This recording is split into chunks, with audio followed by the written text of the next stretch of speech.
Hello, everyone. Welcome to Celsius 233, your go-to place for fiction book summaries. Today, we will journey through The Mark of Athena by Rick Riordan. The Mark of Athena by Rick Riordan, published in 2012, is the third book in the Heroes of Olympus series. It continues the journey of 7 demigods destined to stop the primordial goddess Gaea. The novel blends Greek and Roman mythology as the demigods navigate alliances, prophecies, and personal challenges in their quest to close the doors of death and prevent a war between the Greek and Roman camps. Plot summary. The sun dipped low on the horizon as the Argo II soared through the skies, its bronze-plated hull gleaming in the golden light. 7 demigods stood united on its deck, bound by the whispers of a prophecy that promised danger, heartbreak, and hope. Tensions simmered as they approached Camp Jupiter, the stronghold of Roman demigods. Annabeth Chase, daughter of Athena, couldn't shake the chill creeping down her spine. She carried a secret burden, a mission given by her mother, one that could fracture their fragile alliance. The ship's arrival in New Rome was anything but peaceful. Though Jason Grace, a son of Jupiter and former Roman praetor, tried to mediate, mistrust flared. Annabeth's sharp eyes caught sight of Percy Jackson among the Romans, his sea-green gaze locking onto hers. Months of separation and fear melted away as they reunited, though the moment was short-lived. As talks began, tensions unraveled. The Romans questioned the Greeks' intentions, and a deeper threat lurked beneath the surface. In the midst of fragile diplomacy, chaos erupted.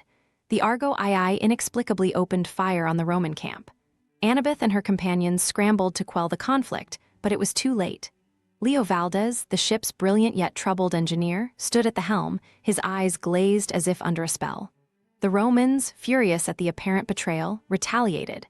The 7 demigods barely escaped, their alliance with Camp Jupiter in tatters.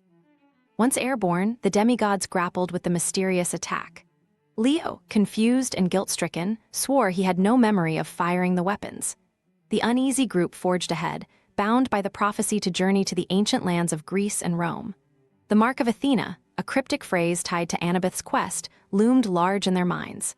They sailed across the Atlantic, their path fraught with danger as monstrous foes emerged from the depths of the sea, testing their strength and unity. Annabeth's burden grew heavier as the ship neared Charleston. There, she found a clue, a map tied to the Mark of Athena that promised answers. However, the journey to retrieve it was perilous. She, along with Percy, Hazel Levesque, and Frank Zhang, ventured into the ruins of Fort Sumter, where ghostly Confederate soldiers and an unpredictable spider named Arachne awaited them. The goddess Athena's ancient rivalry with Arachne became clear as the monstrous weaver taunted Annabeth, testing her wit and resolve. Though the demigods retrieved the map, it left Annabeth with more questions than answers, and a haunting fear of what lay ahead. The group continued their voyage, stopping next in Atlanta to seek out Forces, a primordial sea god. Despite his claims of assistance, he betrayed them, trapping the demigods in his underwater exhibits. Hazel and Frank used their unique gifts, Hazel's ability to summon riches from the earth and Frank's shape-shifting powers, to free their friends. As they escaped, Annabeth's determination sharpened. She knew the quest ahead would require every ounce of her courage and intellect. The Argo II pushed toward Rome, but Gaea's forces grew stronger. The goddess of the earth manipulated their fears and divided their loyalties, whispering promises of power and vengeance. Annabeth's private missions strained her bond with Percy, while Leo's guilt over the attack on New Rome drove him into deeper isolation. Piper McLean, the daughter of Aphrodite, used her charm-speak to keep tempers in check, but even her persuasive words couldn't banish the shadow of doubt. When the group reached the Mediterranean, the dangers multiplied. The Mare Nostrum, the Romans' sacred sea, teemed with monsters and cursed waters. As the ship approached the Pillars of Hercules, they encountered Hercules himself. The once mighty hero, now bitter and jaded, demanded that they complete a deadly trial to earn passage. Jason and Piper undertook the task, braving the clashing rocks and a monstrous god of the sea. Their success bought them safe passage, but the trial left them bruised in body and spirit. Rome awaited, a city glittering with ancient splendor and deadly traps.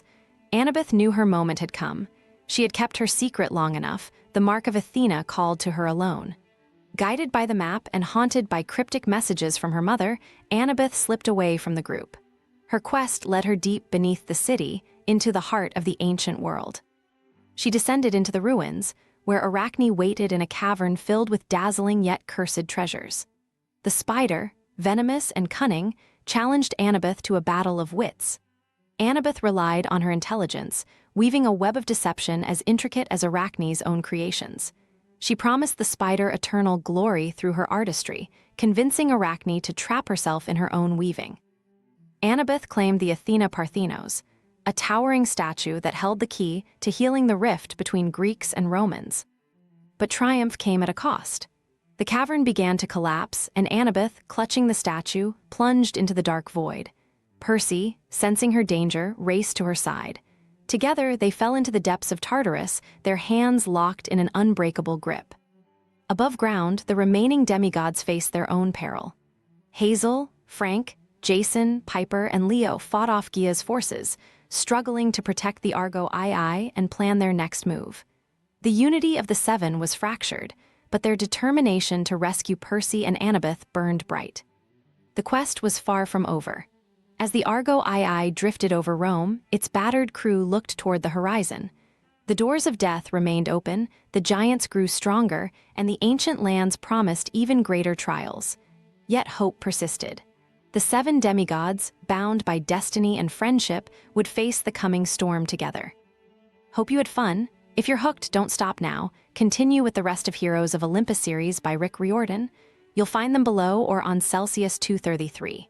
Remember, while our summaries capture the essence, they can never replace the full experience of reading the book. If this summary intrigued you, consider diving into the complete story, buy the book, and immerse yourself in Rick Riordan's original work. Bye-bye. Take care. Have fun.